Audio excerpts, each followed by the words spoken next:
At 6:47 a.m., Ryan Morrison woke up to 47 missed calls and a bank account with $43.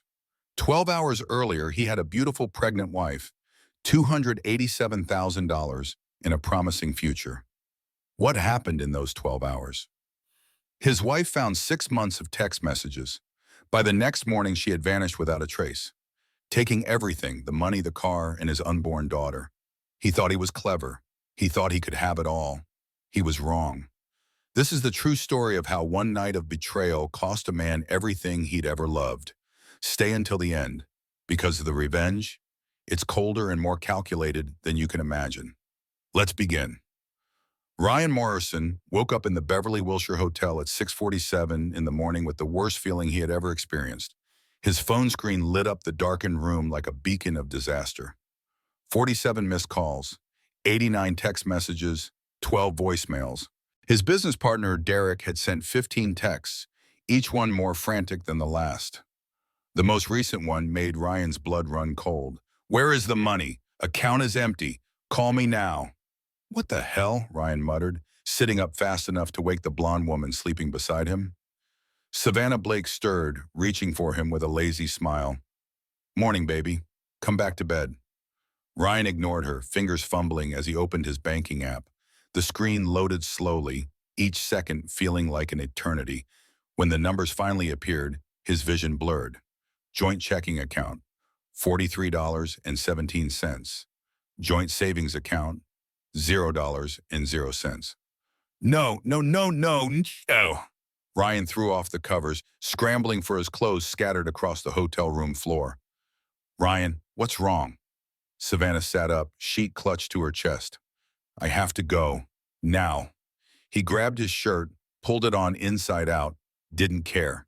His phone rang. Derek. Ryan answered while shoving his feet into his shoes. "Tell me this is a mistake." Derek's voice came through sharp and angry. "Tell me you didn't just let your wife empty our business accounts." "What are you talking about?" Ryan's hands shook as he searched for his car keys.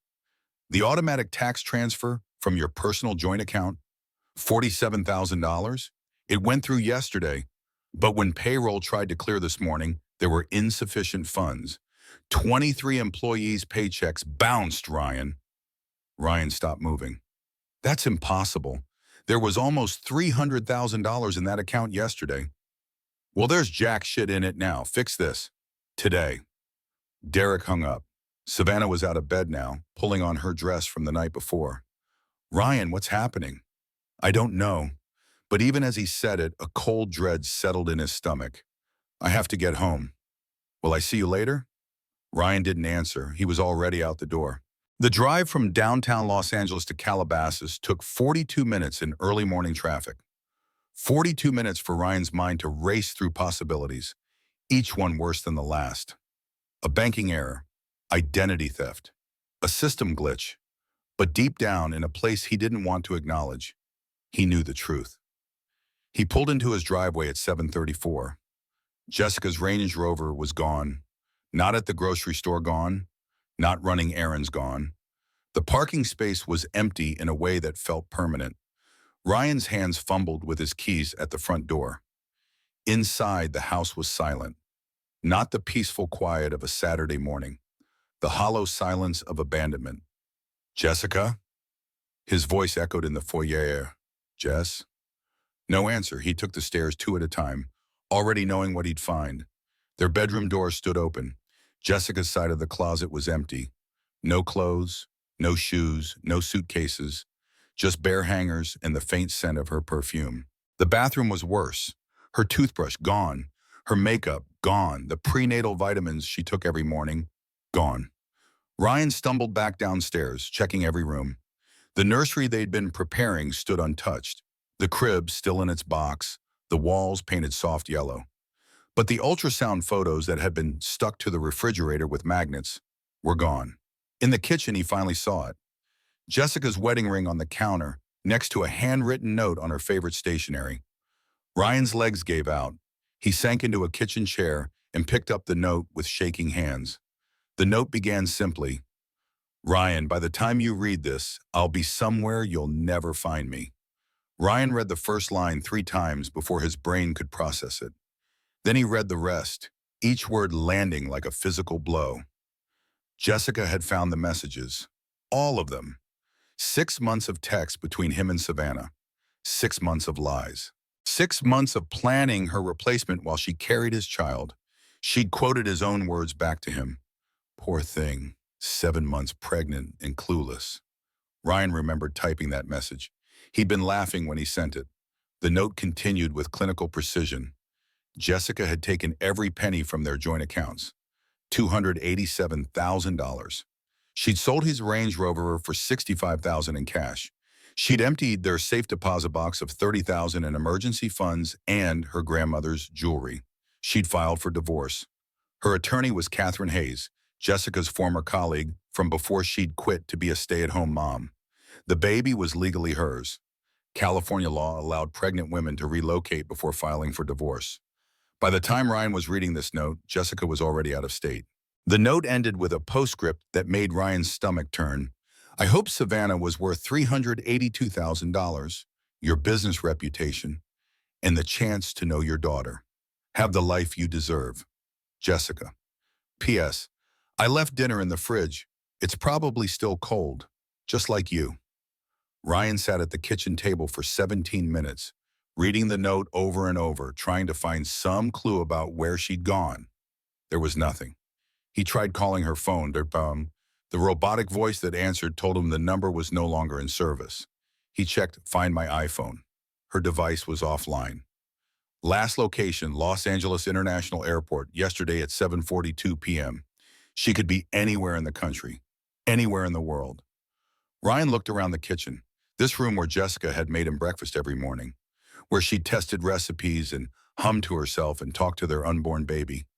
She made my favorite dinner. It's sitting on the table getting cold. He'd written that to Savannah last night, laughing about how predictable Jessica was, how trusting. Now that trust was gone, Jessica was gone, the money was gone, and Ryan Morrison, who 12 hours ago had been a successful real estate developer with a beautiful pregnant wife and a promising future, sat alone in his empty house with $43 to his name and no idea how to fix what he'd broken. His phone rang. His mother. Ryan stared at the screen.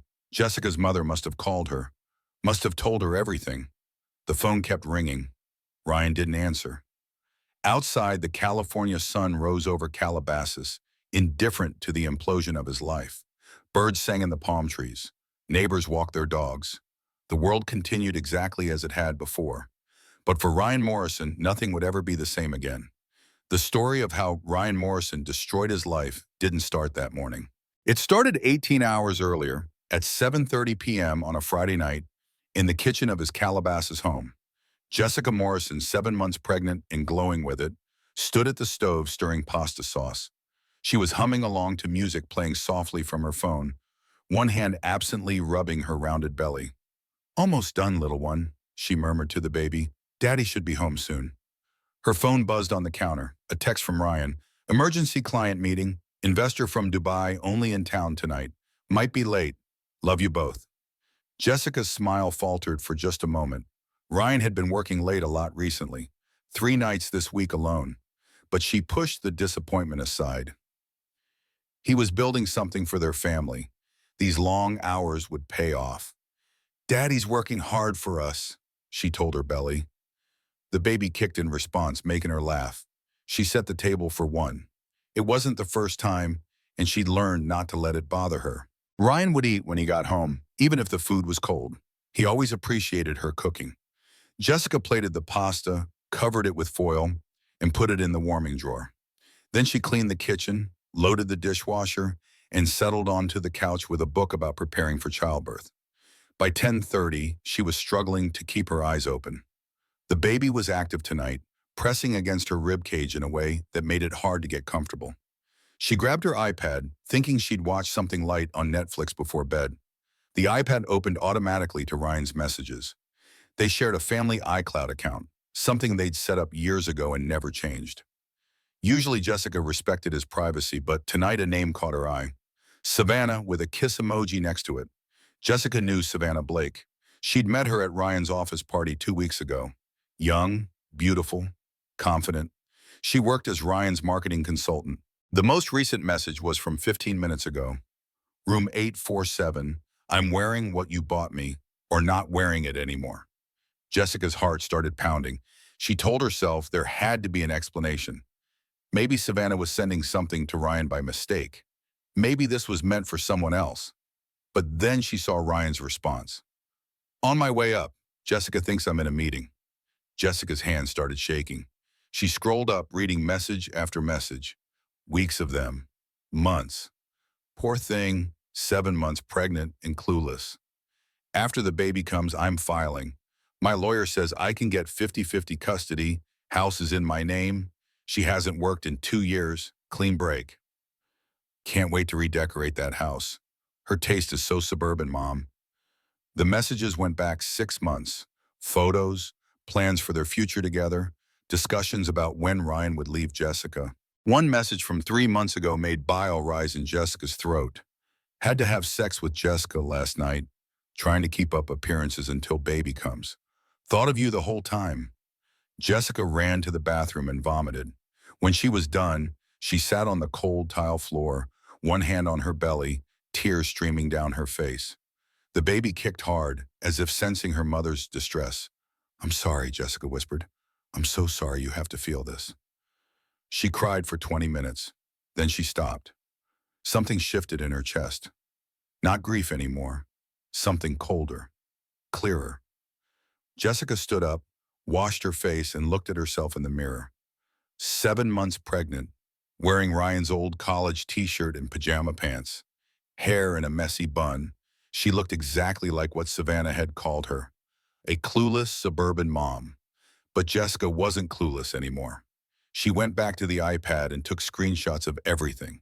Every message, every photo, every plan they had made to erase her from Ryan's life. Then she opened her laptop and started researching. How to empty joint bank account, California. Selling car quickly for cash. Can pregnant woman relocate before divorce? Best cities for single mothers. By midnight, Jessica had a plan. By 12:30, when Ryan's key turned in the lock, she was in bed with the lights off, pretending to be asleep. She heard him go straight to the bathroom. Heard the shower run for 10 minutes. Washing off Savannah's perfume, probably. When he finally slipped into bed beside her, he whispered, Love you, Jess. Jessica kept her eyes closed, kept her breathing even. That was the last time Ryan Morrison would ever touch me, she would think later. He just didn't know it yet. At 6:15 the next morning, Jessica was already up and dressed when Ryan's alarm went off. She had coffee brewing and was making his favorite breakfast, pancakes with fresh blueberries. Hey babe, you're up early, Ryan said, shuffling into the kitchen in his pajamas. Jessica smiled at him. It took every ounce of strength she had, but she smiled. Couldn't sleep. Baby's active this morning. I thought I'd surprise you. Ryan kissed her forehead, and Jessica fought the urge to pull away. You're amazing. I was thinking, Jessica said, flipping pancakes with steady hands. Maybe we could have date night this weekend. Just us before baby comes? Ryan's face showed a flash of guilt before he covered it. Yeah, definitely, and I'll check my calendar. Perfect. Jessica set a plate in front of him. Oh, and I'm meeting Lauren for lunch, then running errands. Might be out most of the day. Cool, take it easy, okay? Don't overdo it. I won't. Have a great day at work, honey. Jessica watched from the window as Ryan's Tesla pulled out of the driveway. The moment it disappeared around the corner, she dropped the smile.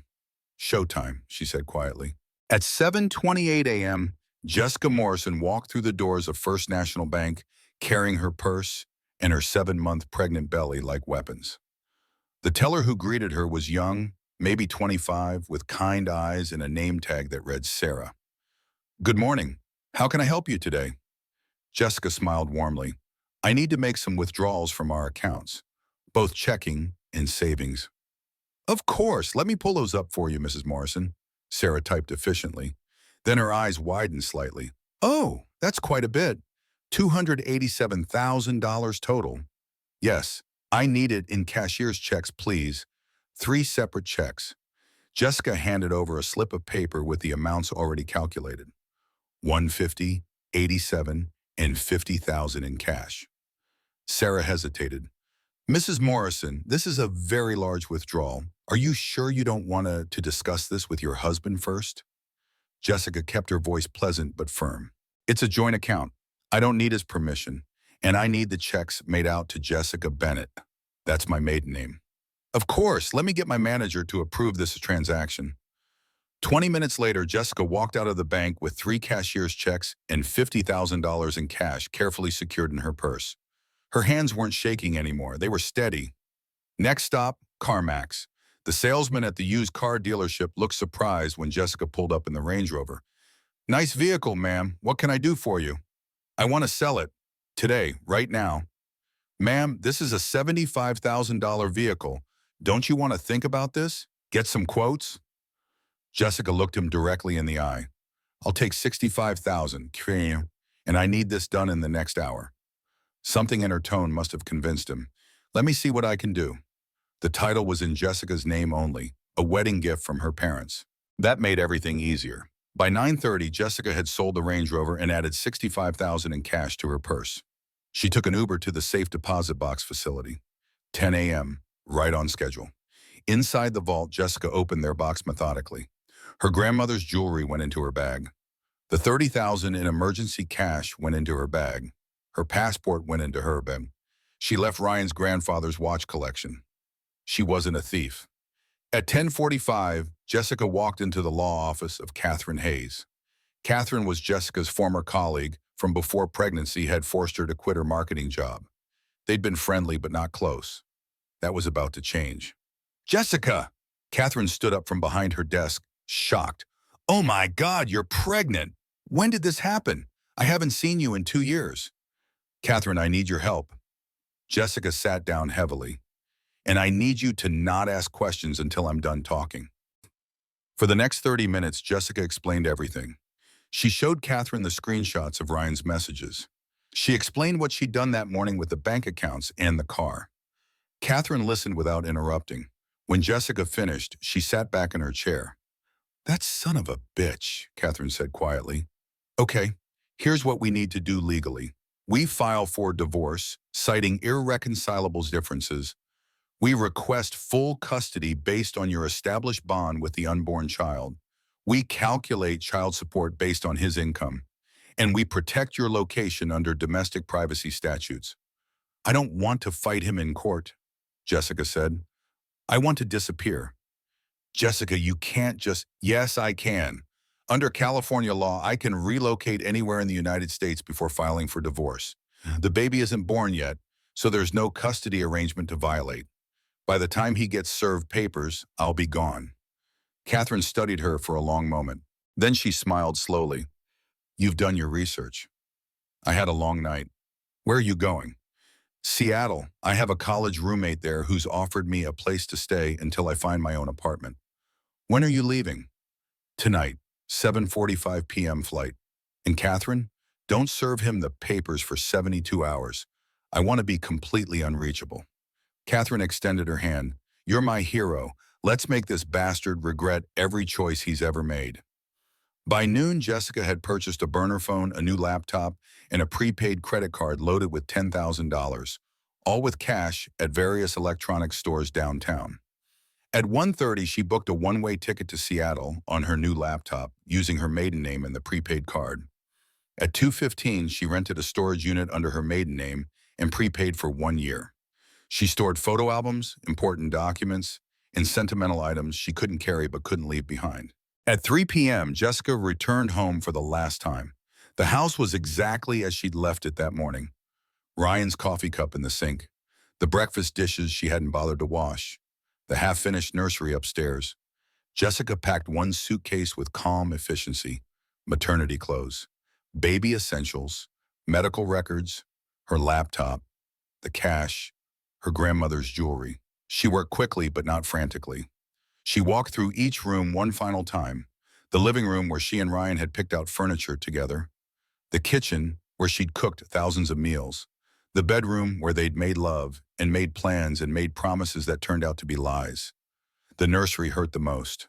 Soft yellow walls, the crib still in its box because Ryan kept saying he'd assemble it next weekend. a rocking chair her mother had given them, books about raising babies stacked on the changing table. Jessica put one hand on her belly. "I'm sorry you won't meet your daddy the way I planned," she whispered, "but I'm sorrier about who he turned out to be."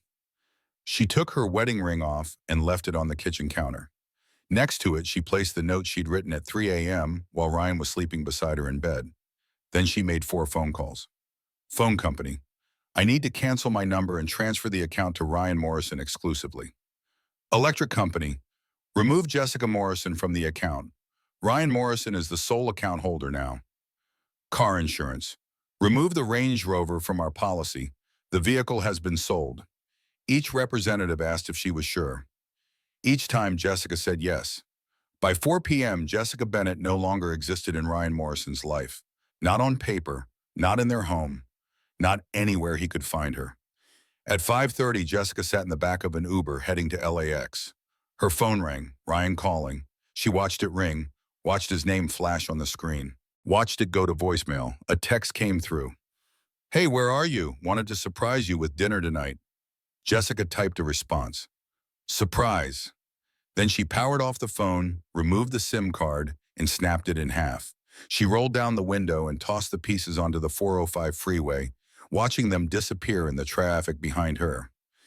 "People ask if I felt guilty," Jessica would think months later. "I didn't. You can't steal from a thief."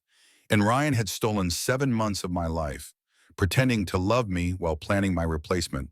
I was just returning the favor. At 6:45 p.m., Jessica boarded Alaska Airlines Flight 337 to Seattle. First class, paid in cash. She ordered ginger ale and opened her new laptop. Composed an email to Catherine with the subject line, "It's done. I'm gone. He'll never find me. Serve him in 72 hours. Make sure he knows every dollar I took was legally mine. Every decision I made was legally sound. I'm not a thief. I'm just done being one's victim." At 7:45 p.m., the plane lifted off.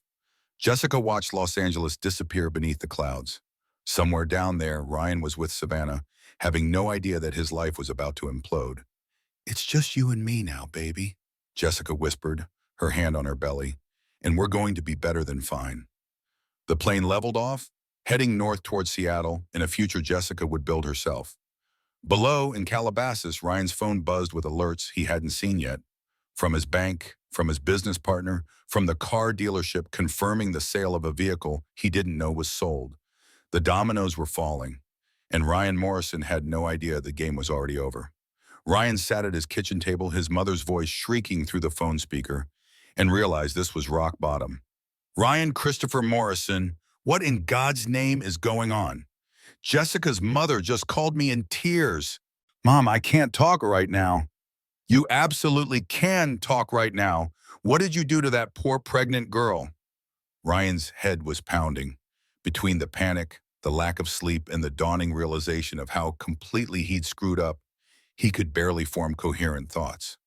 "I didn't do anything. She's the one who emptied our accounts and disappeared." "Don't you lie to me!"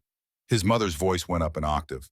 "Her mother says she found out you've been cheating on her for months while she's carrying your baby." Ryan closed his eyes. Of course Jessica's mom knew. Of course everyone would know. "Mom, it's complicated." "No, it's simple. You're a cheater and a liar. Your father would be ashamed of you."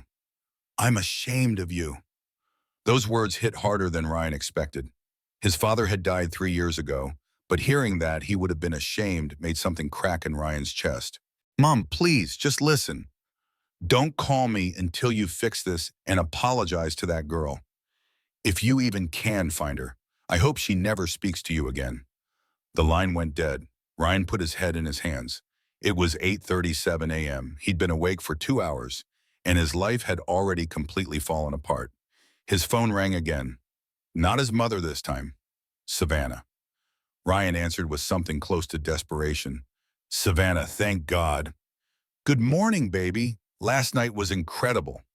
The cheerfulness in her voice felt obscene given Ryan's current situation. "Savannah, Jessica's gone." Silence on the other end. Then, "What do you mean, gone?" "She found our messages. All of them." She took all the money from our accounts, almost $300,000, and disappeared. I have no idea where she is. The pause that followed stretched for 5 full seconds. How much money did you say? Something in Savannah's tone made Ryan's stomach drop. Almost 300,000. Plus she sold her car for 65,000. Savannah, she completely vanished. Another pause. Ryan, how are you going to pay the child support with no money? What? I need to find her first. And when you do, she's going to take you to court. You're going to owe her thousands every month for the next 18 years. Ryan felt like he was drowning. But we'll be together. We can rebuild. Ryan, Savannah's voice had gone cold. Professional almost. I need to be honest with you. This isn't what I signed up for. What are you talking about? I'm leaving my wife for you. Actually, it sounds like your wife left you, and now you're broke, and about to have massive child support payments, and probably legal bills. She paused. I'm 29 years old, Ryan. I have options. I'm not looking to date a broke guy with baby mama drama. The words landed like physical blows. So that's it? Everything we talked about, everything we planned. We planned for you to leave a marriage and start fresh with money and security. This? Savannah laughed, but it wasn't a kind sound. This is a disaster. I'm sorry, but I can't do this. You bitch! The line went dead. Ryan threw his phone across the kitchen. It hit the wall and the screen shattered into a spiderweb pattern. He sat there for a full minute, breathing hard, trying to process what had just happened. Jessica was gone. The money was gone. Savannah was gone. His phone, the broken one on the floor, started buzzing. He crawled over to it, squinting at the cracked screen. The car dealership. Mr. Morrison, just confirming your wife completed the sale of her 2023 Range Rover yesterday. Title transferred successfully. Have a great day. Ryan stared at the text message. She'd really done it. Sold the car he'd bought her for their anniversary. The car worth $75,000. Another text came through, Chase Bank. Mr. Morrison, this is Amanda from Chase. I'm calling because there were unusual changes to your account yesterday. Your wife removed herself from all 3 joint credit lines and transferred all outstanding balances to your name exclusively. Current balance, $43,847.62. Ryan dropped the phone. He was $43,000 in debt on credit cards he didn't know Jessica had maxed out before leaving. Debt that was now entirely his responsibility. The house phone rang. Ryan stumbled to answer it, hoping irrationally that it might be Jessica. It wasn't. Mr. Morrison, this is Jack Crawford from Pacific Investigations. I saw your post on the private investigator job board. You're looking for a missing pregnant woman? Ryan felt a surge of hope. Yes, my wife left yesterday. She's 7 months pregnant. I need to find her. I can do that. I've found hundreds of missing people. Pregnant woman can't hide easily. She'll need prenatal care, hospital records. I'll have her location in a week. Thank you so much. How much? $5,000 retainer. Ryan's heart sank. I don't have $5,000. Credit card? Ryan looked at the text from Chase Bank. $43,000 in debt.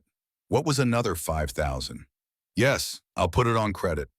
By noon, Ryan had maxed out his last credit card paying the private investigator, talked to 3 different bank managers who all confirmed Jessica had every legal right to empty their accounts, and received a text from Derek demanding they meet immediately. The meeting was at their office downtown. Ryan drove there in his Tesla, which he suddenly realized he couldn't afford the payments on anymore. Derek was waiting in the conference room with 2 other partners. Their faces said everything Ryan needed to know. We're buying you out, Derek said without preamble. You can't do that. Partnership Agreement, Section 14, Paragraph C. Any partner whose personal conduct brings disrepute to the firm may be subject to forced buyout. We had our lawyer review it this morning. It's airtight. Ryan felt like the floor was tilting. How much? $150,000. The company's worth $2 million. My share is worth $1 million. Your share was worth $1 million before you became a PR nightmare, before 3 clients dropped us this morning Because their wives saw Facebook posts about you cheating on your pregnant wife. Derek leaned forward. Take the 150 or fight us in court, which will cost you more than 150 in legal fees. Your choice. Ryan had no choice. He knew it. They knew it. Fine. Good. We'll have the paperwork ready tomorrow. Clean out your office by end of business today. Ryan drove home in a daze. $150,000 sounded like a lot until he started calculating his debts. $47,000 to cover the bounce payroll. $43,800 in credit card debt. $15,000 to the private investigator. $25,000 retainer for a divorce attorney he just hired that morning. $8,500 for first and last month's rent on a new apartment because he couldn't afford this house anymore. That left him with $10,650. His monthly expenses were over $6,000. His income was now zero. Ryan sat in his car in the driveway of his Calabasas home and did the math. He had less than 2 months before he'd be completely broke. And somewhere out there, Jessica was carrying his daughter, and he had no idea where she was. Week 1 of Ryan Morrison's new reality started with Jack Crawford calling to say he had no leads. She's good, Jack admitted over the phone. Really good. Really. No credit card usage, no cell phone, no social media activity since the day she left. Bank accounts untouched. She's living entirely on cash. What about her family? Ryan was pacing his now mostly empty living room. He'd already moved most of his things to a 1-bedroom apartment in Van Nuys. Her parents claim they haven't heard from her. I believe them. They seem genuinely worried. Her college roommate in Seattle isn't talking, but I can't prove she's lying. Check her friends here. Already did. Nobody knows anything, or they're protecting her. Ryan wanted to throw something. I'm paying you $5,000 to find my pregnant wife. Ex-wife, actually. You were served divorce papers this morning, weren't you? Ryan looked at the manila envelope sitting on his kitchen counter. He hadn't opened it yet, hadn't been able to face it. How did you know about that? Because I'm good at my job, Mr. Morrison. But your wife, she's better. She planned this for months. Months? She only found out about Savannah the night before she left. Jack laughed, but it wasn't a pleasant sound. No, Mr. Morrison, she found out about Savannah the night before she left. Big difference. She knew for at least 2 weeks, maybe longer. It takes time to set all this up. Research, planning, she didn't panic. She strategized. Ryan felt sick. Had Jessica known for weeks? Had she been lying next to him in bed every night, planning her escape while he thought everything was fine? Find her, Ryan said. I don't care what it costs. Find her. I'll do my best, but Mr. Morrison, you should prepare yourself for the possibility that she doesn't want to be found. Week 2 brought the divorce papers. Ryan finally opened them, sitting at his tiny kitchen table in his tiny apartment, and read through the legal language with growing horror. Jessica was requesting full custody. Child support of $3,800 per month based on his previous income. 100% of all medical expenses. And her current location was listed as redacted, protected under domestic privacy statutes. How can she get full custody of a baby that isn't even born yet? Ryan asked his newly hired divorce attorney, Patricia Walsh. Patricia was 58 years old with silver hair and a reputation for being ruthless in divorce cases. She was also expensive, $25,000 retainer, $350 per hour. Because she's the custodial parent, Patricia explained patiently. The child is literally inside her body. Under California law, she can relocate anywhere in the U.S. before filing for divorce, as long as there's no existing custody arrangement. This is kidnapping. No, Mr. Morrison, this is a pregnant woman exercising her legal rights. And frankly, she did everything correctly. She withdrew money from joint accounts she had equal access to. She sold a car titled in her name. She relocated before filing. There's nothing illegal here. So what can I do? Pay your child support, request visitation rights after the baby is born. Hope she's reasonable. Patricia paused. Mr. Morrison, I have to ask, is there any chance of reconciliation? Ryan thought about Jessica's note, about the cold precision of her departure, about the way she'd taken only what was hers and left everything else. No, he said quietly, no chance at all. Week 3 brought social media hell.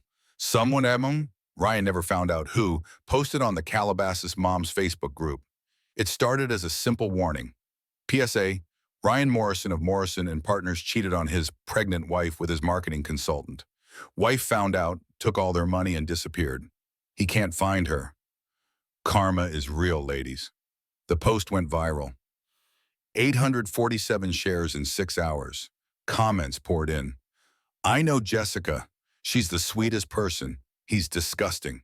She's pregnant? What kind of monster cheats on his pregnant wife? Good for her. Take everything, girl. My husband works with Ryan. Says he's been a mess at work. Good. Within 24 hours, the story had spread to 3 other local Facebook groups, 2 Los Angeles parenting forums, and Twitter. Someone created a hashtag, Justice for Jessica. Ryan's name became synonymous with cheating husband and deadbeat dad in certain circles, even though Jessica had never said a word publicly about what happened. She didn't have to. The story told itself. Week 4 brought business consequences. 3 major clients called to cancel contracts. All 3 gave variations of the same reason. Their wives had seen the Facebook posts and didn't want to work with Ryan anymore. It's not about you personally, one client said, though his tone suggested otherwise. My wife is very involved in our business decisions, and the optics of this situation are uncomfortable for her. In translation, Ryan Morrison had become a PR liability. Week 5 was when Ryan saw Savannah's Instagram post. She'd posted a photo with a new boyfriend. Wealthy-looking guy, Rolex clearly visible, yacht in the background. The caption read, "When God closes a door, he opens a window to something better," followed by prayer hands and heart emojis. The comments before she deleted the post and went private were brutal. Isn't this the homewrecker from the Ryan Morrison thing? Girl, you have no shame. From one rich guy to another, I see you. Does this one have a pregnant wife too? Ryan stared at the photo for a long time. Savannah looked happy, carefree, like their 6-month affair and his destroyed marriage meant nothing to her. Maybe it had meant nothing. Maybe to Savannah, Ryan had just been a stepping stone to the next wealthy man. The realization hurt more than he wanted to admit. Week 6 was when Jack Crawford finally called with something. I found a hospital record, Jack said. Jessica established prenatal care at Swedish Medical Center in Seattle 3 weeks ago. Ryan's heart leaped. Seattle, I knew it. Can you get me an address? No, the address on file is for a women's shelter. It's a privacy protection measure, but she's definitely in Seattle. A women's shelter? Ryan felt a pang of guilt. Had he driven Jessica to a shelter? Was she homeless? It's probably just a mailing address, Jack said. A lot of women in her situation use shelters as address drops to prevent their ex-partners from finding them. I'm not dangerous. I just want to see my daughter. Mr. Morrison, from the court's perspective, you're a man who betrayed his pregnant wife, lied to her for 6 months, and had the financial means to control her. That makes you a potential threat, whether you think you are or not. Ryan wanted to argue, but the words died in his throat. Was he a threat? He'd never hit Jessica, never yelled at her, barely even argued with her. But he'd lied to her every single day for half a year. He'd planned her replacement while she planned their nursery. Maybe he was worse than a threat. Maybe he was a betrayal. Keep looking, Ryan said. I need to find her before the baby comes. Mr. Morrison, even if I find her exact address, you can't just show up. That could be considered stalking or harassment. You need to go through legal channels. Then what the hell am I paying you for? Information, which I'm giving you. Your wife is in Seattle. She's receiving prenatal care. She's presumably stable. That's what you wanted to know. After Jack hung up, Ryan sat in his apartment trying to figure out his next move. Fly to Seattle? Camp out at the hospital? Hire a Seattle-based investigator? His credit cards were maxed. His savings were gone. His income was zero. He had just enough money left to survive for 3 more weeks. And then what? Week 7 was when Ryan accepted a job at Best Buy for $45,000 per year. It was the only place that would hire him. Every other company he'd applied to had either Googled him and decided he was too controversial, or had networks in LA's business community where his reputation preceded him. Best Buy didn't care. They needed someone in the computer department, And Ryan had a business degree from USC, even if his career was currently in shambles. On his first day, Ryan's manager, a 24-year-old kid named Tyler, who called everyone bro, explained Ryan's duties. So basically, you help customers pick out computers, process returns, and restock shelves. Pretty straightforward, bro. Ryan nodded, wearing his blue polo shirt with the Best Buy logo, and wondered how his life had come to this. 6 weeks ago, he'd been pulling in $70,000 per month. Now he was making $3,750 per month before taxes. His child support obligation was $3,800 per month. The math didn't work. Week 8 brought the final blow from Derek. "We're moving forward with the buyout," Derek said over the phone. "Paperwork's ready. $150,000 minus the $47,000 you owe for the payroll bounce, minus legal fees of $8,000. Your check will be for $95,000. What? That wasn't the deal. That was the deal. Read the partnership agreement. You're liable for damages caused by your actions. The payroll bounce was a direct result of your personal financial situation affecting business operations." Ryan wanted to argue, but he'd already spent $2,000 on a lawyer to review the partnership agreement. The lawyer had confirmed Derek was right. "Fine, when do I get the check?" 2 weeks, standard buyout processing time. Ryan hung up and recalculated his finances. $95,000 minus $43,800 in credit card debt, minus $25,000 for divorce attorney, minus $15,000 already paid to private investigator.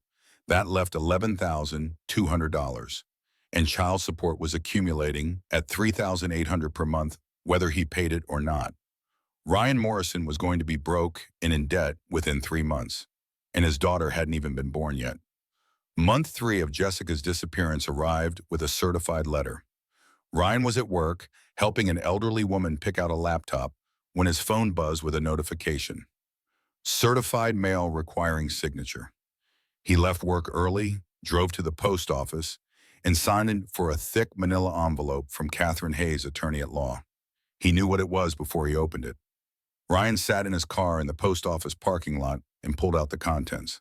A formal letter on law firm letterhead, a birth certificate, and one photograph. "Dear Mr. Morrison," the letter began, "this letter is to inform you that your daughter was born on October 15th at 3:47 a.m. Mother and baby are healthy." Ryan's hands shook as he read the details. Child's name, Emma Grace Bennett, not Morrison, Bennett. Birth weight, 7 pounds, 4 ounces. Length, 19.5 inches. The letter continued. Per court order, child support payments begin immediately. Monthly obligation, $3,800. First payment due November 1st. Medical expenses to be billed separately. Visitation rights may be discussed once you are current on all support obligations. Ryan looked at the birth certificate. Father, Ryan Christopher Morrison. Mother, Jessica Marie Bennett. Child's legal name, Emma Grace Bennett. His daughter had been given Jessica's maiden name. Not his name, not their family name. Then he looked at the photograph. A newborn baby girl, pink hospital hat, tiny face scrunched up in sleep, perfect little fingers curled into fists. His daughter. Ryan stared at the photo until his vision blurred with tears. Emma. She was real. She was here. She was healthy, and he'd never held her, would never hold her, might never even meet her. He tried calling Catherine's office, hands shaking so badly he could barely dial. Law offices of Catherine Hayes. "I need to speak with Catherine. It's Ryan Morrison. She sent me a letter about my daughter. Mr. Morrison, Ms. Hayes has left instructions that all communication must be in writing. You can email her assistant. I just want to know where they are. Where's my daughter?" "That information is protected, sir. If you'd like to file a motion for visitation rights." "I have rights. She's my daughter." "Sir, you're currently $11,400 behind on child support. Once you're current, you can petition for supervised visitation. Until then, I don't have $11,000. She took all my money." The receptionist's voice remained professionally neutral. "That's between you and your attorney, Joe. Is there anything else I can help you with?" Ryan hung up. He sat in his car holding the photograph of Emma for 45 minutes while Best Buy called him, twice asking why he wasn't back from his break. When he finally drove back to work, Tyler was waiting at the employee entrance. Bro, you can't just disappear for an hour without telling anyone. I'm sorry, family emergency. Everything okay? Ryan looked at the photograph of his daughter still clutched in his hand. No, nothing's okay. That night, Ryan calculated the math again. He was making $45,000 per year. After taxes, about $36,000, $3,000 per month. His expenses were $2,800 per month for rent, car, food, and utilities. That left him $200 per month. His child support obligation was $3,800 per month. He was falling $3,600 further behind every single month. At this rate, he'd owe Jessica $130,000 in child support by the time Emma turned 3. He'd never catch up, never be current, never have visitation rights. Ryan looked at the photograph of Emma propped against his laptop. I'm sorry, he whispered to the image of his daughter.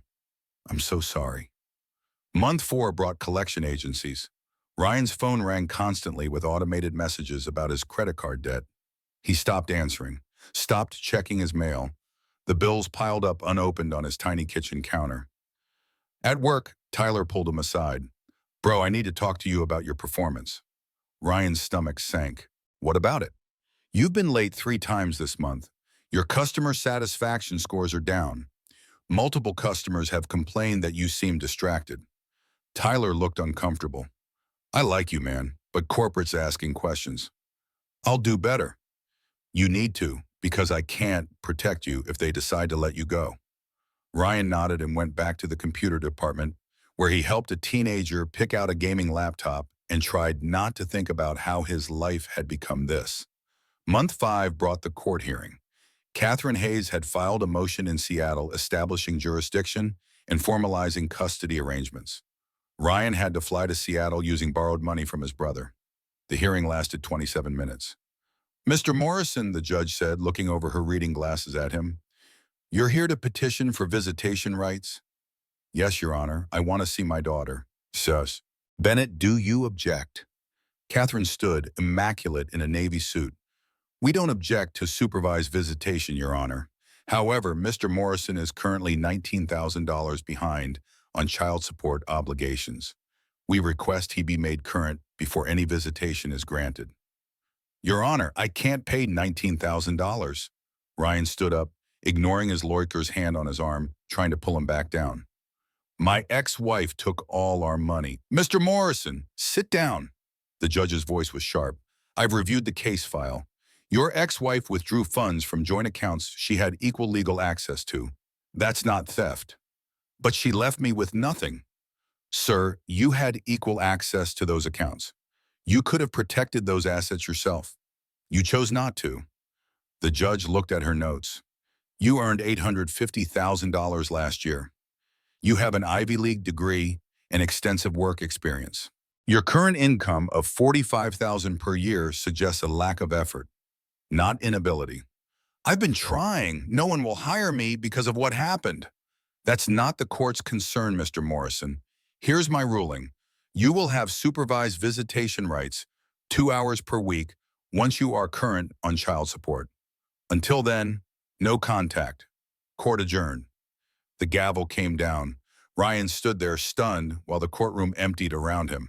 His lawyer, Patricia Walsh, packed up her briefcase. I told you this would happen. So what do I do? Pay your child support. That's what you do. With what money? Patricia looked at him with something like pity. That's not my area of expertise, Mr. Morrison. I'm a divorce attorney, not a financial planner.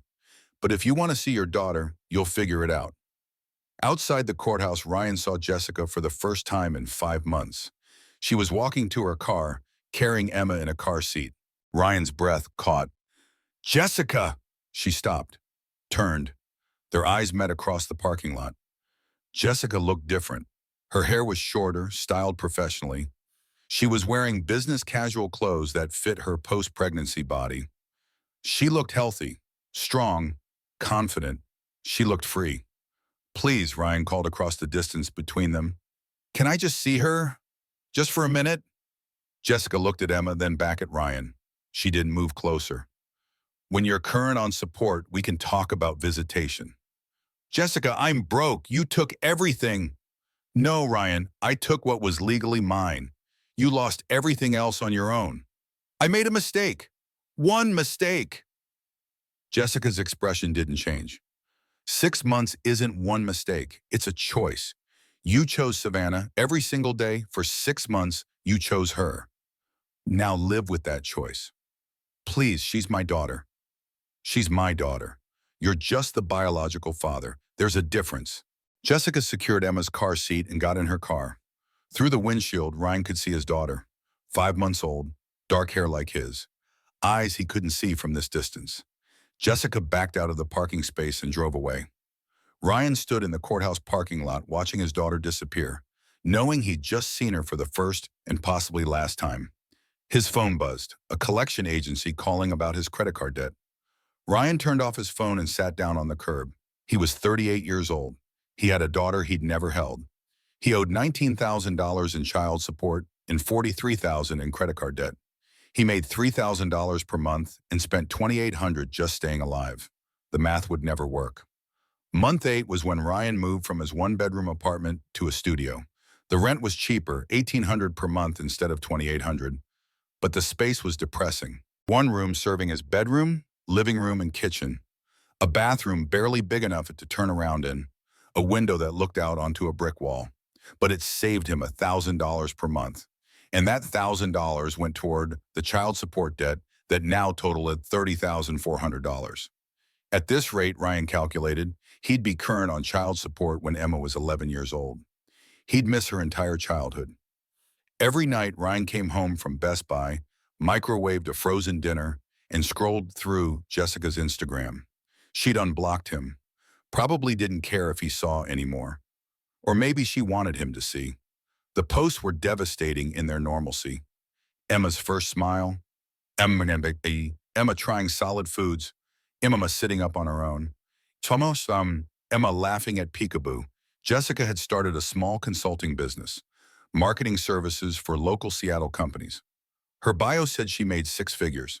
She'd bought a townhouse, modern, bright, filled with photos of Emma. In every picture, Jessica looked happy, genuinely, radiantly happy. The captions were worse. 8 months ago, I thought my world was ending. Today, I know it was just beginning. To every woman who's found the strength to walk away from what hurts, I see you. Keep going. Single mom life isn't easy, but it's real. And real beats fake every time. The comments were thousands deep. Women sharing their own stories, thanking Jessica for inspiring them, calling her a hero. Ryan's name was never mentioned. He'd become irrelevant to Jessica's narrative. Not the villain, not even a character, just absent. And somehow that hurt worse than being hated.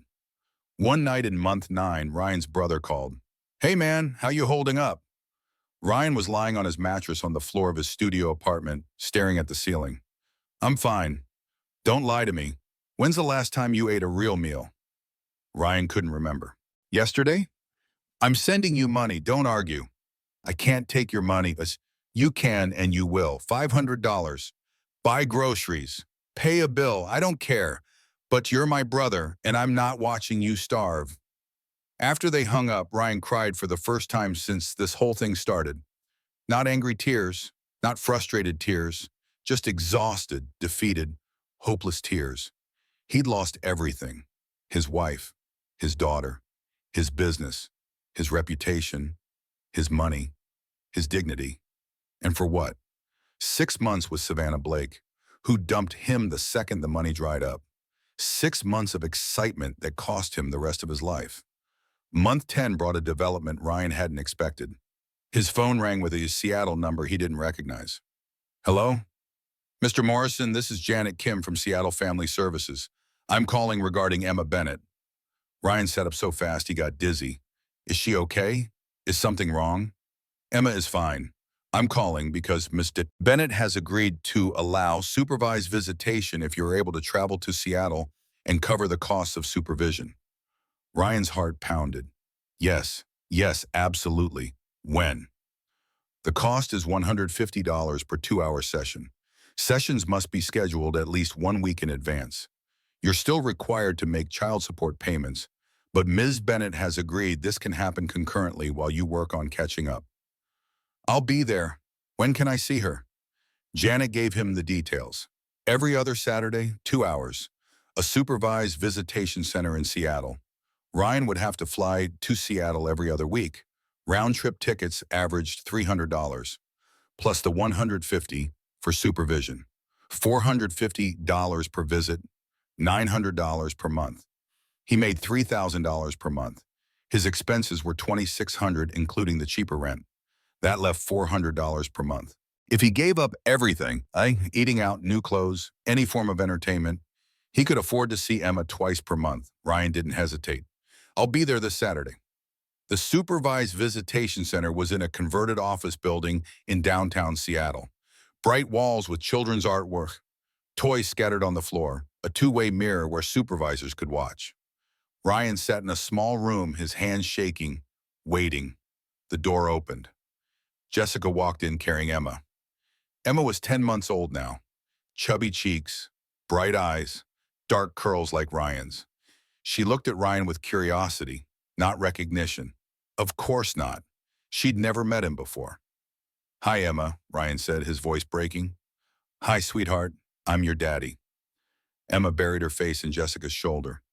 She's shy with strangers, Jessica said neutrally. She sat down in a chair across from Ryan, Emma in her lap. Can I hold her? Let her warm up to you first. For the first 30 minutes, Ryan sat across from his daughter, trying to coax her to smile. He made faces, did peekaboo, offered her toys. Emma watched him warily, clinging to Jessica.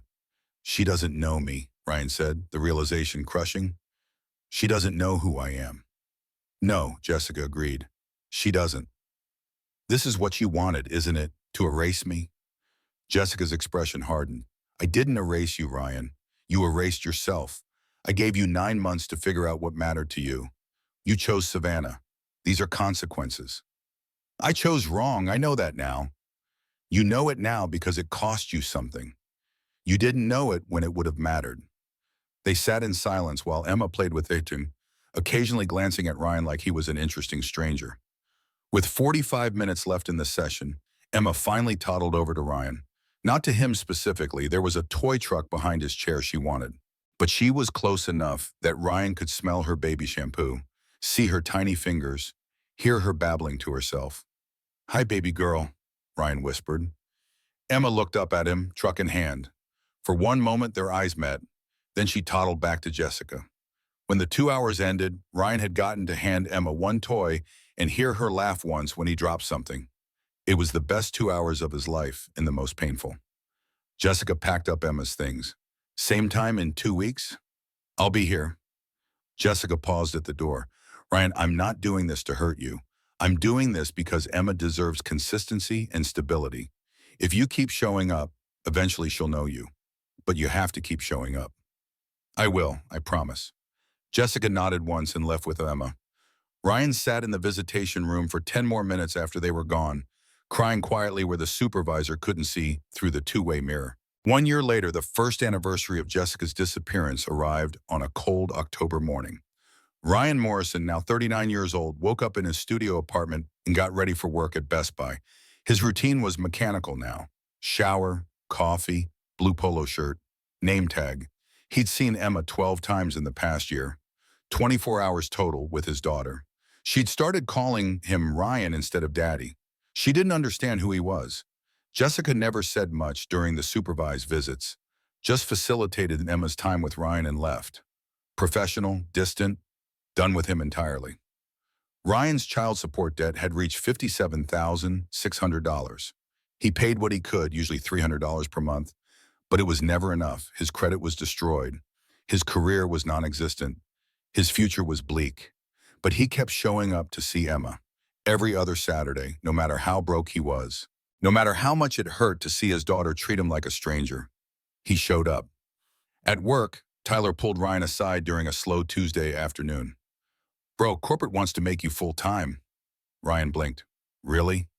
Yeah, man, you've been reliable, customers like you, and you know the inventory better than anyone. Full-time means benefits, health insurance, dental, retirement matching. It wasn't much, but it was something, and thanks, Tyler. Don't thank me. You earned it. Tyler paused. Can I ask you something personal? Ryan tensed. Okay. That photo you keep on your phone of the baby, is that your daughter? Ryan pulled out his phone and showed Tyler the most recent photo Jessica had texted him. Emma at her first birthday party, cake smeared on her face, grinning at the camera. Yeah, Emma. She turned 1 last month. She's cute, bro. Do you get to see her much? Twice a month, supervised visits in Seattle. Tyler didn't ask why they were supervised. Didn't pry about what had happened. Just said, that's rough, man, but at least you're trying. A lot of dads wouldn't. After Tyler walked away, Ryan looked at Emma's photo for a long time. She'd taken her first steps last week.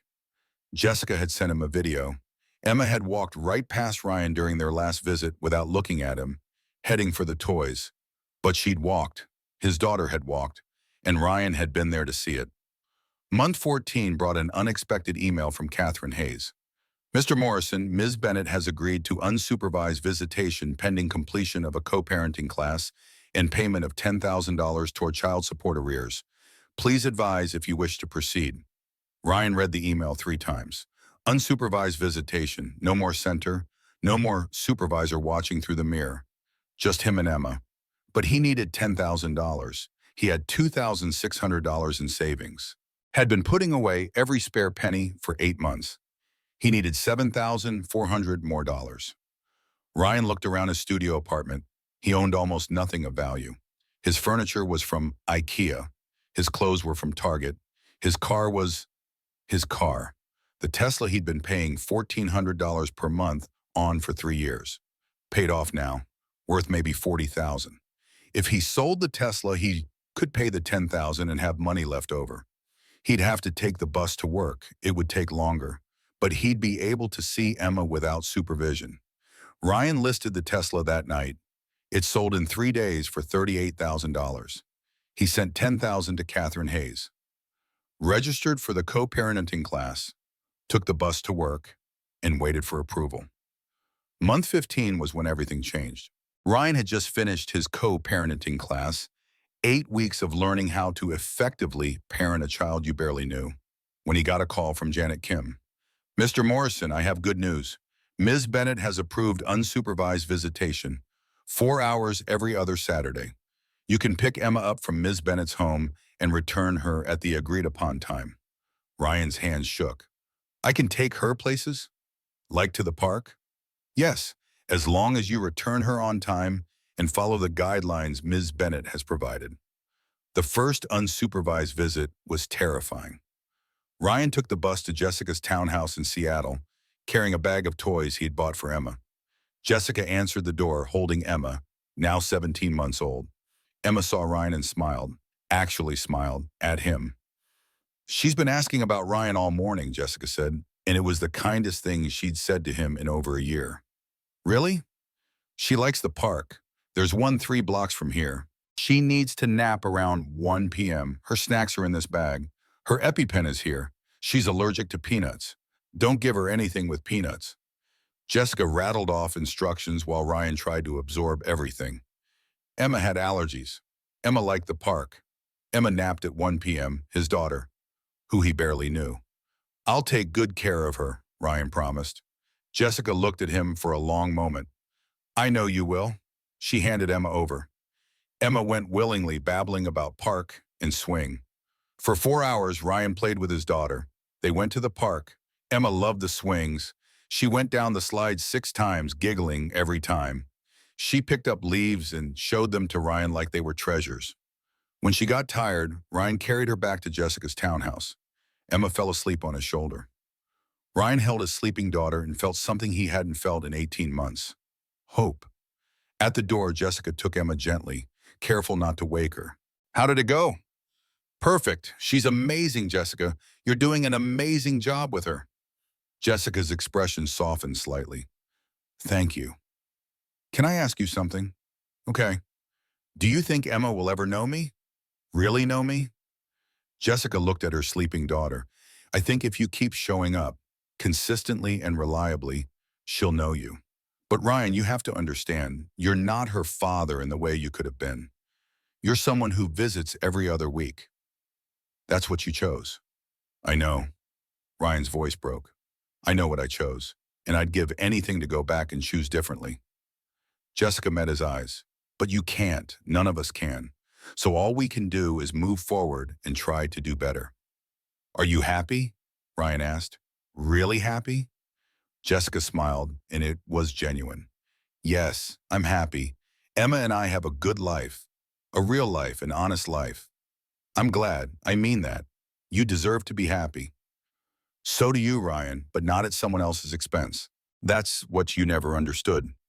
Jessica closed the door gently. Ryan took the bus back to his hotel. He couldn't afford to fly back to LA the same day, and thought about what she'd said. Happiness at someone else's expense. That's exactly what his affair with Savannah had been. His happiness. Jessica's pain. He'd thought he could have both. His devoted wife and his exciting mistress. His stable home and his passionate escape.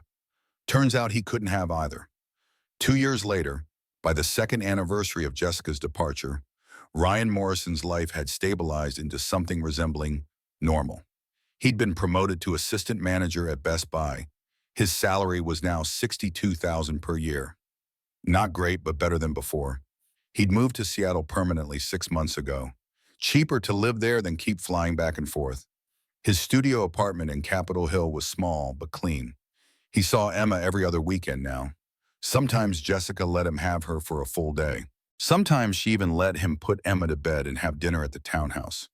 They weren't friends, would never be friends, but they were functional co-parents. Emma was 2.5 now. She called him Daddy Ryan to distinguish him from Daddy David, Jessica's boyfriend of 8 months, a pediatric nurse who was apparently great with Emma.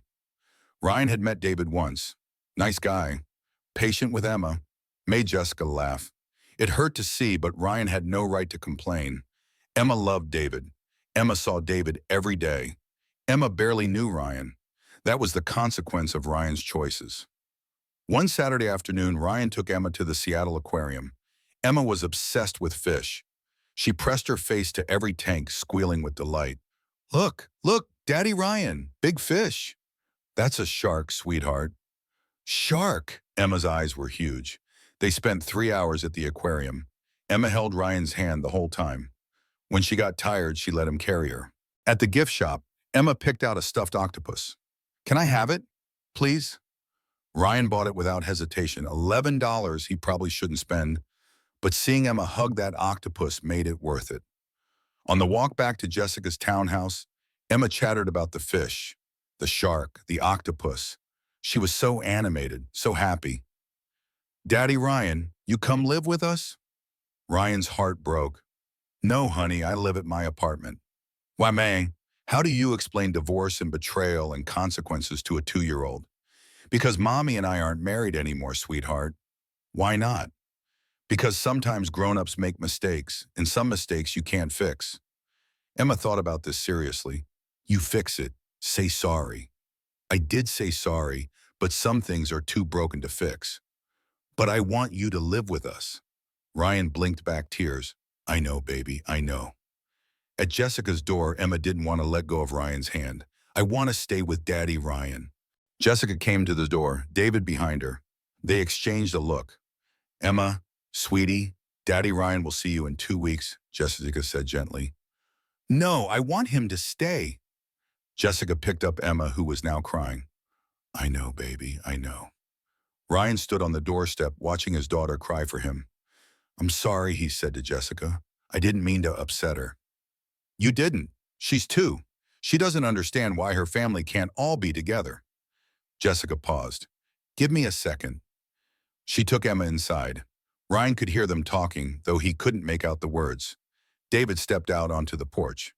Hey man, Emma had a great time today. Thanks, she's an amazing kid.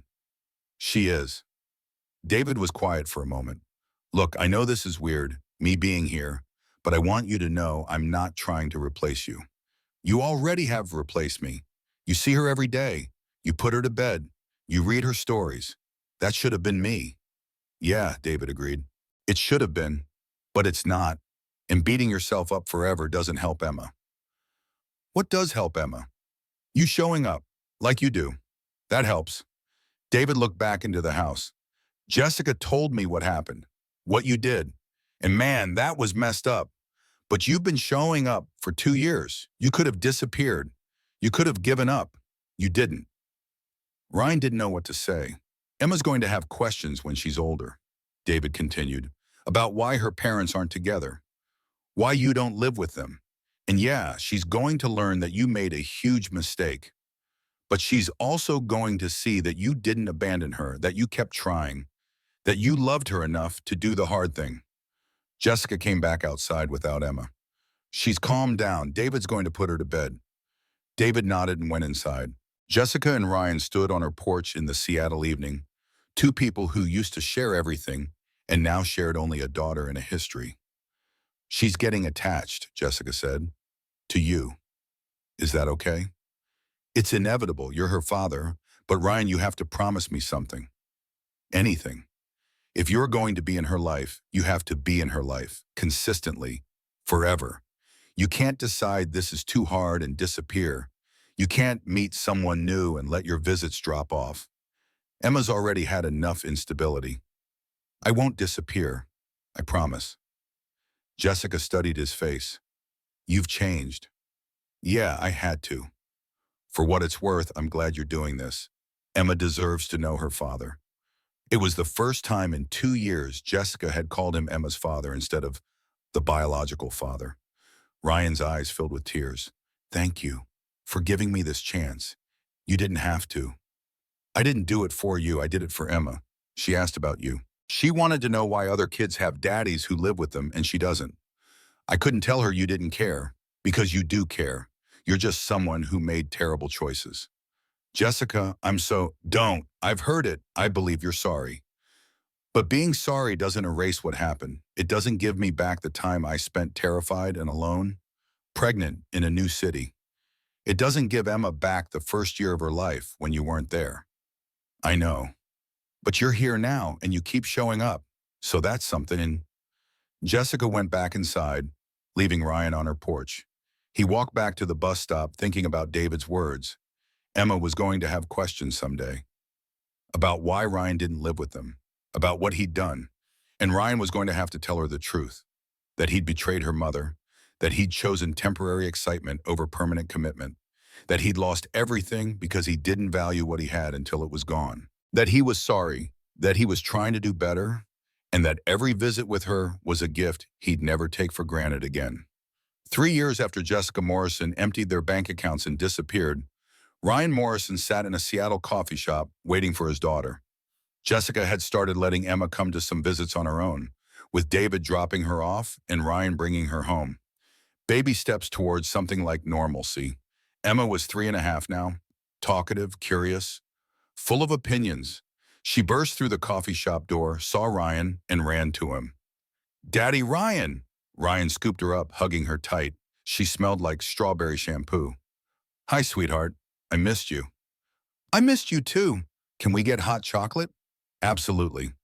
They sat at a corner table, Emma swinging her legs and chattering about preschool.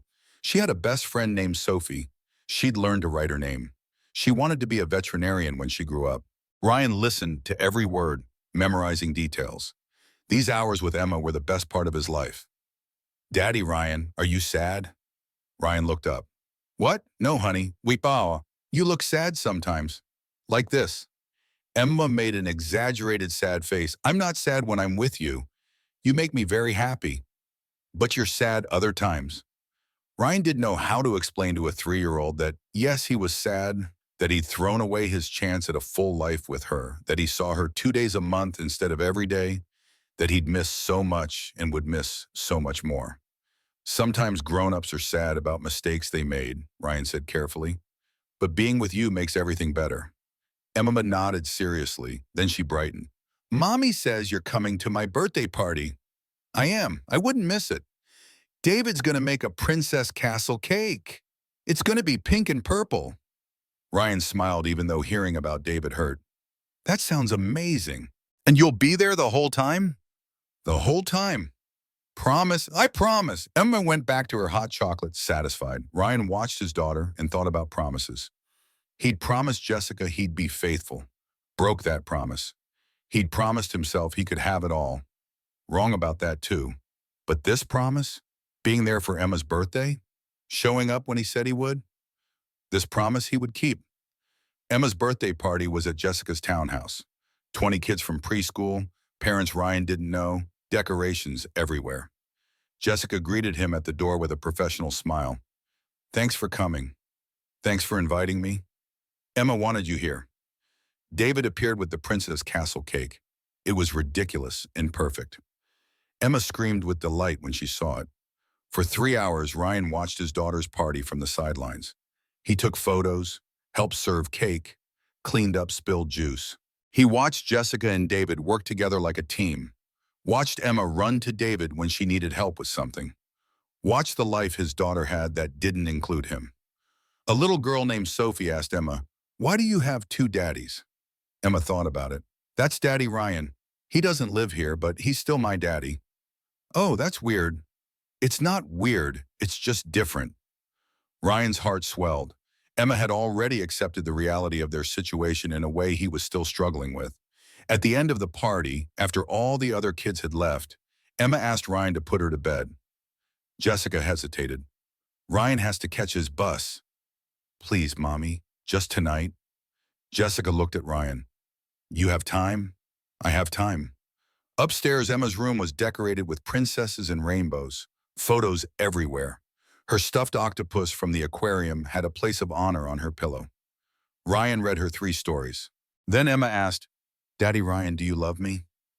"More than anything in the world." "Even though you don't live here?"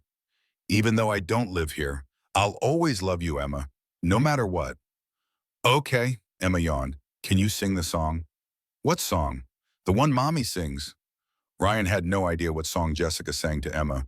He'd missed 3 years of nighttime routines. "How about I sing you a different song? One from when I was little." Ryan sang the only lullaby he remembered from his own childhood. Emma's eyes drooped. By the second verse, she was asleep. Ryan sat by her bed for 5 more minutes, watching her breathe. His daughter. This perfect little person who existed because of him, but was being raised by someone else. Downstairs, Jessica was cleaning up with David's help. "She's asleep," Ryan said quietly. "Thank you for being here today. It meant a lot to her." Ryan nodded. He needed to say something he'd been thinking about for months. "Jessica, I want you to know something. You were right about everything." Jessica stopped wiping down the counter. "Ryan, no, let me finish. You were right that I didn't value what I had. You were right that I chose wrong. You were right to leave. You were right to protect Emma. You were right about all of it." Jessica's expression was unreadable. "Okay, and I want you to know that I'm grateful. That you let me see Emma, that you didn't poison her against me, that you've been fair even when I didn't deserve it. I didn't do it for you, damn. I know you did it for Emma, but still, thank you." Jessica looked at David, then back at Ryan. "We're getting married in the spring."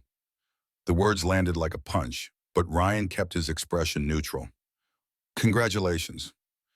Emma's going to be our flower girl. And Ryan, David wants to adopt her. Legally, so she can have his last name too. She'd be Emma Grace Bennett Carter." Ryan felt like the floor had dropped out. "But she's my daughter. She'd still be your daughter, legally. But David is her father in every way that matters. He's there every day. He takes care of her when she's sick. He reads her bedtime stories. He's going to raise her." "I can't," Ryan's voice broke. "I can't lose her." "You're not losing her. You'll still have your visitation. But Ryan, you have to accept reality. Emma has a family, and you're not part of it in the way you could have been." Ryan looked at David, who'd been quiet this whole time. "You'll be good to her?" "I'll love her like she's mine," David promised, "because she is mine, just like she's yours. Kids can have more than one father, man. I'm not trying to erase you. I'm just trying to be there for her." See, Ryan knew he had no right to object. He'd given up his rights when he'd chosen Savannah over Jessica, when he'd planned to leave his family before Emma was even born. "Okay," Ryan said. "Okay, if that's what Emma needs." Jessica's eyes glistened. "It is. Thank you for understanding." Ryan left their house because it was their house now, not his, and caught the bus back to his studio apartment. He sat in the dark for a long time, thinking about the life he had lost and the life Emma had gained. She was happy, healthy, loved by two parents who were there every single day. She had stability, security, a family, everything Ryan had thrown away. The next morning, Ryan woke up to a text from Jessica. Just a photo, Emma asleep in her princess bed, clutching her stuffed octopus. Caption: she told me last night that her birthday was perfect because you were there. Thank you for showing up. Ryan stared at that text for a longer time. Oh, thank you for showing up. The absolute bare minimum of parenting. And yet it was all he could offer now. He thought about where he'd be if he'd made different choices 3 years ago. He'd wake up in that house with Jessica and Emma. He'd make breakfast while Emma chattered. He'd kiss his wife goodbye and head to work at his own company. He'd come home to a family that was whole. But that wasn't his life. His life was a studio apartment in Seattle, a job managing the computer department at Best Buy, 2 weekends per month with his daughter who had 2 last names and 2 fathers. This was the life he'd earned. Ryan got up, made coffee, and got ready for work. At Best Buy, Tyler greeted him with the usual, "Hey bro, how was the birthday party?" "Good, really good. Emma had a great time." "That's awesome, man. Oh, before I forget, corporate wants to talk to you about the store manager position. Current manager's retiring. They think you'd be a good fit." Store manager, better salary, better hours, actual career progression. 3 years ago, Ryan had run a $1 million company. Now he was excited about managing a Best Buy. "I'd be interested," Ryan said. "Cool, I'll set up the interview." That night, Ryan video called with Emma before her bedtime. Jessica had started allowing that. Emma showed him a drawing she'd made of their family. Jessica, David, Emma. And off to the side, a smaller figure labeled Daddy Ryan.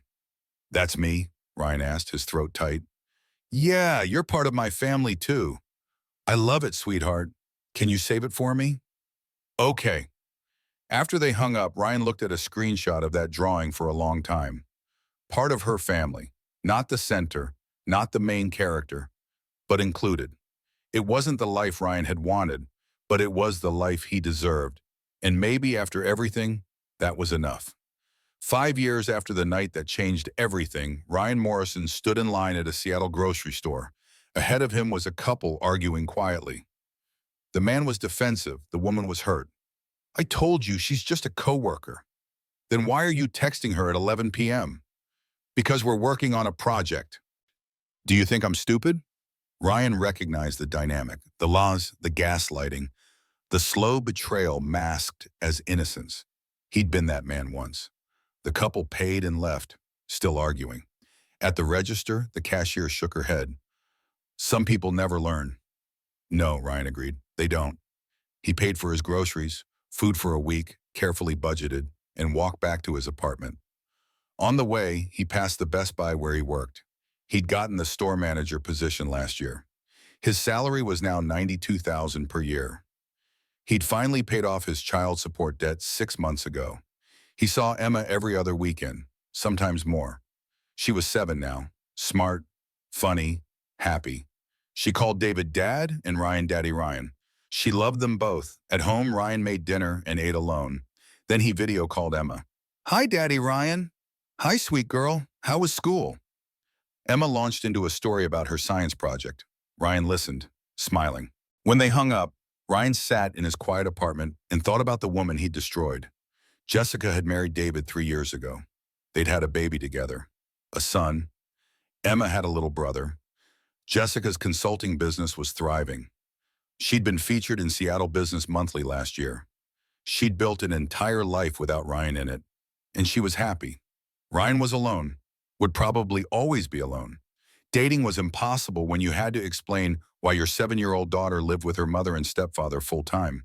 Most women didn't want to hear about the affair that destroyed your marriage, about the wife who emptied your accounts and disappeared, about the 3 years you spent barely surviving. So Ryan didn't date, he worked, he saved money, he showed up for Emma, he paid his bills, he went to therapy, he volunteered at a men's accountability group for people who destroyed their families. He lived a small, quiet life. It wasn't the life he dreamed of at 38, but it was honest. Ryan picked up his phone and looked at his wallpaper, the most recent photo of Emma. She was grinning, gap-toothed, holding up a perfect score on her spelling test. "I'm proud of you, sweetheart," he'd told her when she showed him.